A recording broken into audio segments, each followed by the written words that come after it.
فأعوذ بالله من الشيطان الرجيم إن الذين آمنوا وعملوا الصالحات سيجعل لهم الرحمن ودا۔ بے شک وہ لوگ جو ایمان لائے اور نیک عمل کیے، ان قریب اللہ تبارک و تعالی ان کے لیے بہت عظیم، بہت بڑی محبت جو ہے وہ رکھ دے گا۔ حضرات گرامی قدر، معزز سامعین، معزز سامعات، بزرگوں، دوستوں، بھائیوں، معززات ماؤں، بہنوں اور بیٹیوں، دنیا میں کچھ ایسے لوگ گزرے ہیں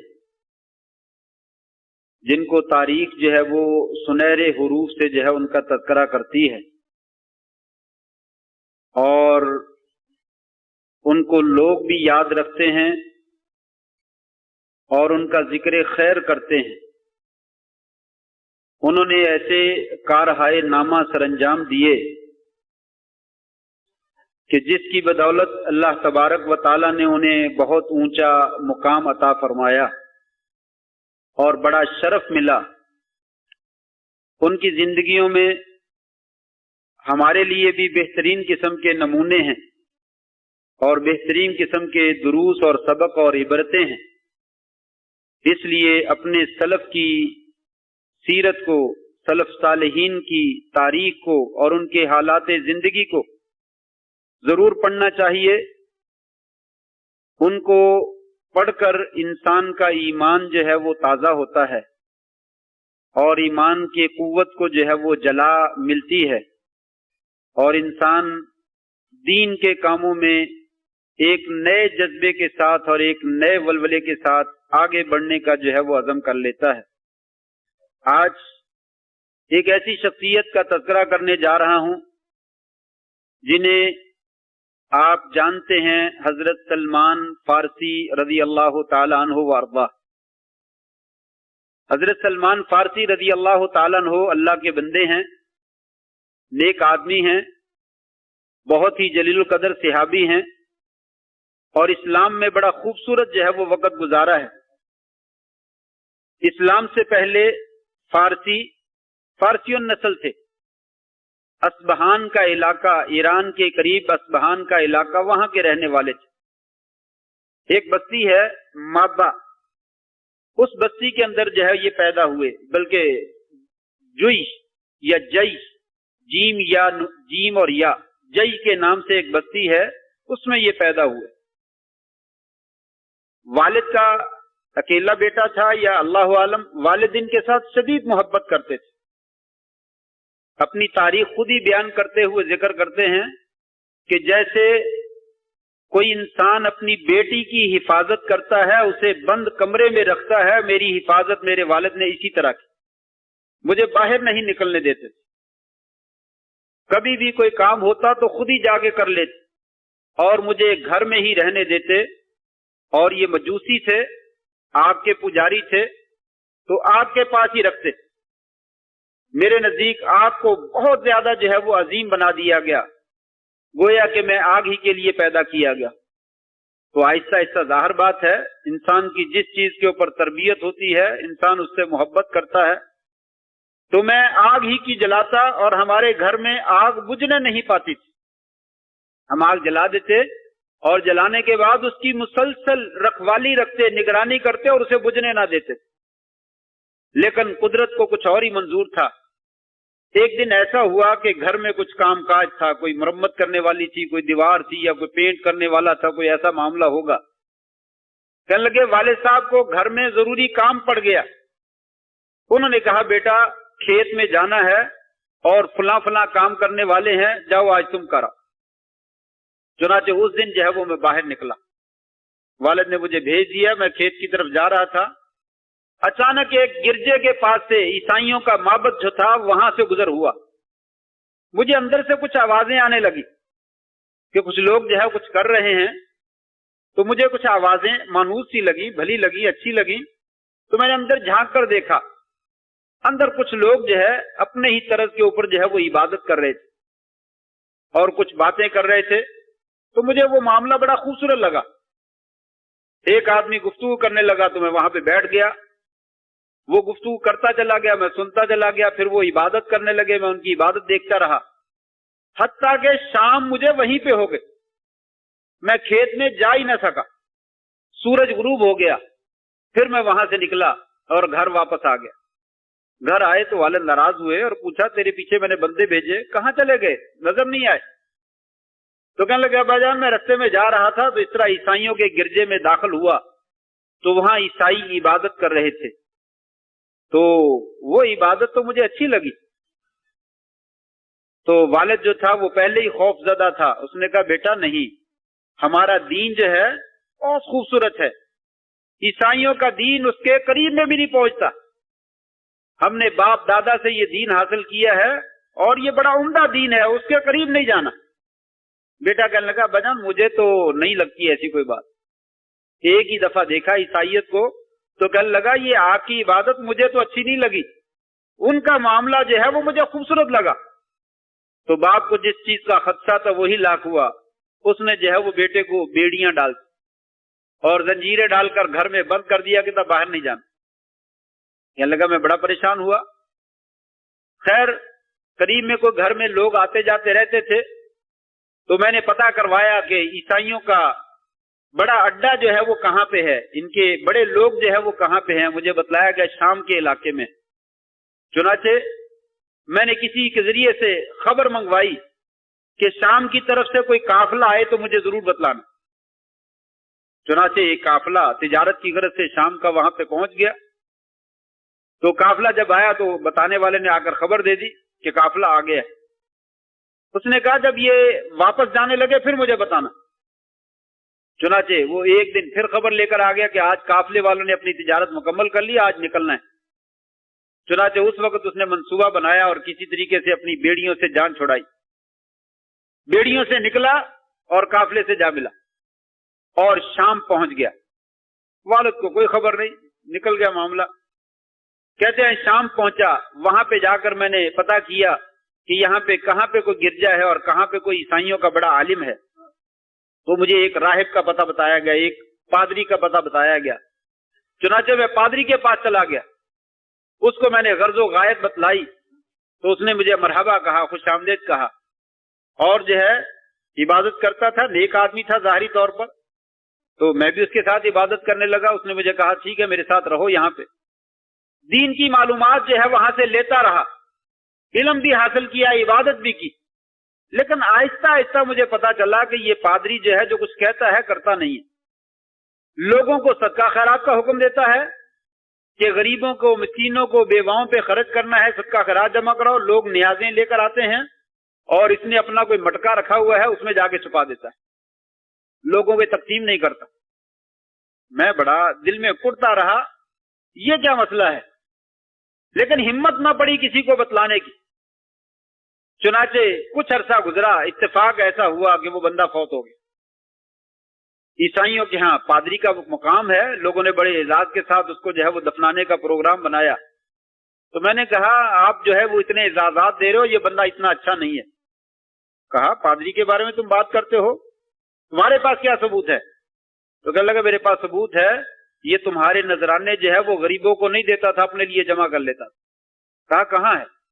اس نے جا کے وہ جگہ دکھائی تو 7 مٹکے نکلے جس میں درم اور دینار جو تھے وہ بھرے ہوئے تھے, سونے اور چاندی کے سکے جو ہے وہ بھرے ہوئے تھے. چنانچہ لوگوں نے وہ مٹکے نکالے اور ان کو یقین آ گیا. انہوں نے پادری کو جلانے کی بجائے سولی پہ لٹکایا اور اسے رجم کر دیا, پتھر مار مار کے اس کو جو ہے وہ ختم کر دیا. چنانچہ ایک نئے بندے کو پادری بنا دیا. نیا بندہ پادری بنا تو یہ سلمان فارسی رضی اللہ تعالیٰ کہنے لگے, جن کا پہلا نام مابا تھا. تو کہنے لگے میں اس کے پاس رہا, اسے بھی میں نے ساری سٹوری سنائی کہ میں گھر سے بھاگ کر آیا ہوں اور میں نے عیسائیت کو قبول کر لیا ہے, تو میں دین بھی سیکھنا چاہتا ہوں اور آپ کے ساتھ عبادت بھی کرنا چاہتا ہوں. اس نے کہا ٹھیک ہے. کہنے لگے اس بندے میں مجھے نیکی نظر آئی, مجھے اس کی عبادت اچھی نظر آئی اور بندہ مخلص نظر آیا. تو میں نے اس سے پہلے کبھی کسی کے ساتھ اتنی محبت نہیں کی تھی جتنی محبت اس بندے کے ساتھ. میں نے اس بندے سے شدید ترین محبت کی اور بالکل اس کے ساتھ رہا اور اس کے ساتھ مل کے عبادت کرتا رہا اور اپنا دین بھی سیکھتا رہا. لیکن اتفاق ایسا ہوا کہ اس کے مرنے کا وقت آ گیا، وہ بھی بیمار ہوا اور مرنے کے قریب پہنچ گیا۔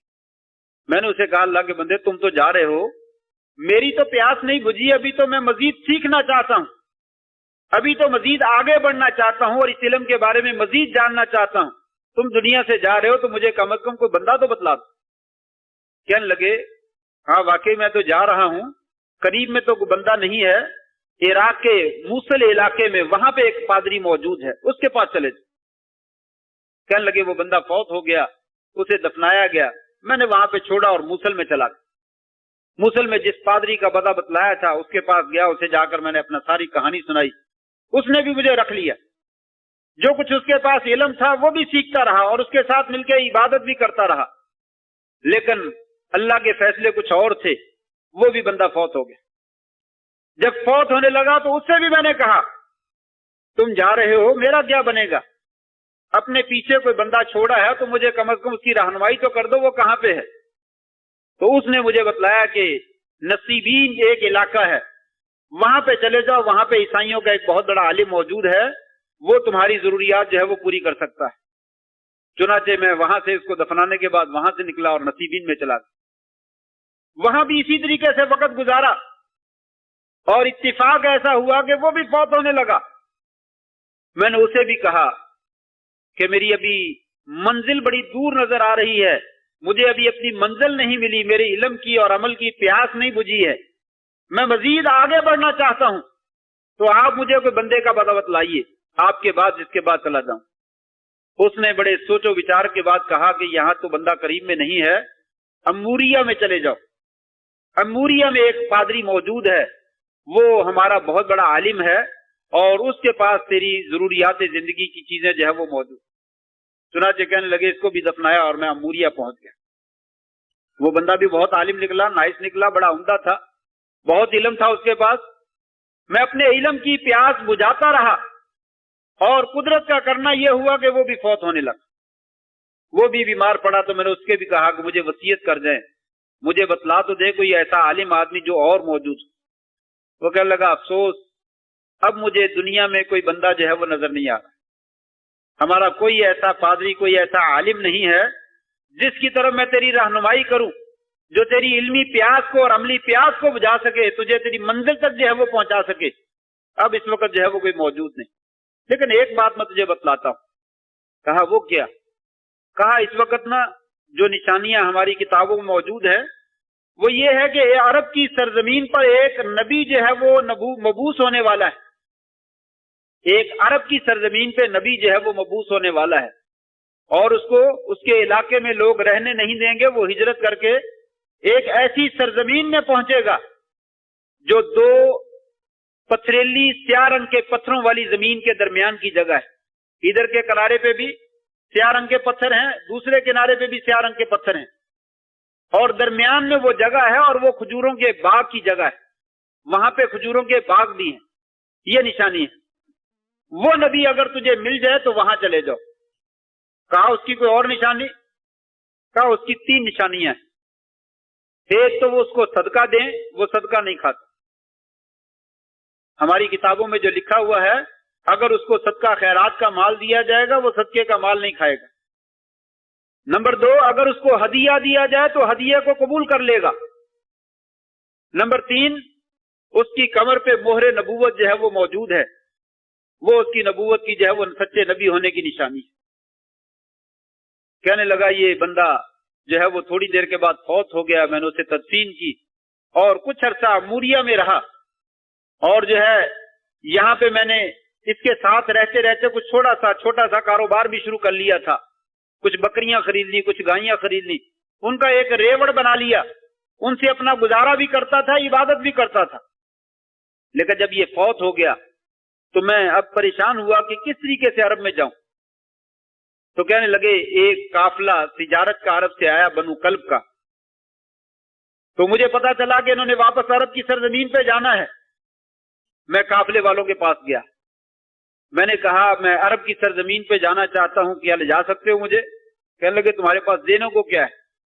کہا یہ میرے پاس بکریوں کا اور گائیوں کا ریوڑ ہے، یہ سارا دے دوں گا، یہ سارا لے لینا، مجھے عرب کی سرزمین پہ پہنچا دے۔ کہنے لگے ٹھیک۔ کہتے ہیں میں نے ریوڑ ان کو حوالے کر دیے اور ان کے ساتھ ہو لیا. ان کے ساتھ چلا، قافلہ چلتے چلتے عرب میں پہنچا. مکہ اور مدینہ کے درمیان ایک جگہ ہے وادی القرا. اس بستی میں جب پہنچے، ان لوگوں نے مجھے دھوکہ کر کے میرا مال اور بھی جو میرے پاس موجود تھا وہ بھی چھین لیا اور مجھے غلام بنا کر ایک یہودی کے پاس فروخت کر دیا.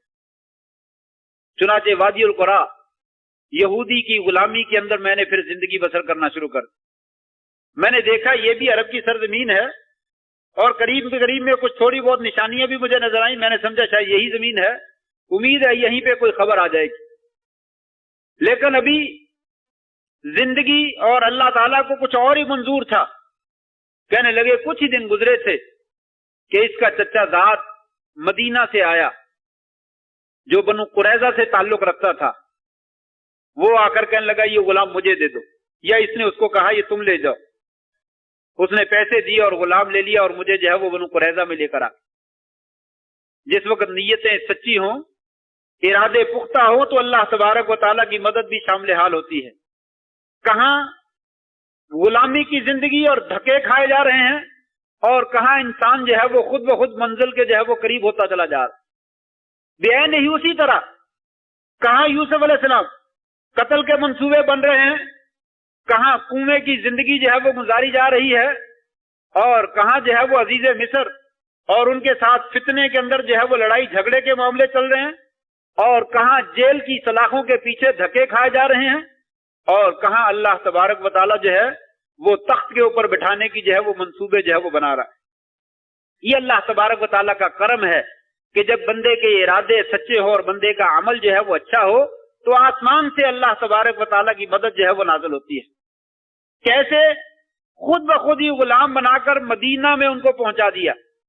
کہنے لگے مجھے جب مدینہ میں نے دیکھا کہ پتھروں والی زمین بھی ہے اور باغات بھی کھجور کے کثرت سے ہیں، مجھے یقین ہو گیا کہ میرے ساتھی نے جو نشانیاں بتلائی تھیں وہ اسی علاقے کی نشانیاں بتلائی. کہنے لگے مجھے کوئی خبر نہیں، میں غلامی کی پستی والی زندگی جو ہے وہ بسر کرتا رہا، اپنے مالک کی خدمت جو ہے وہ کرتا رہا.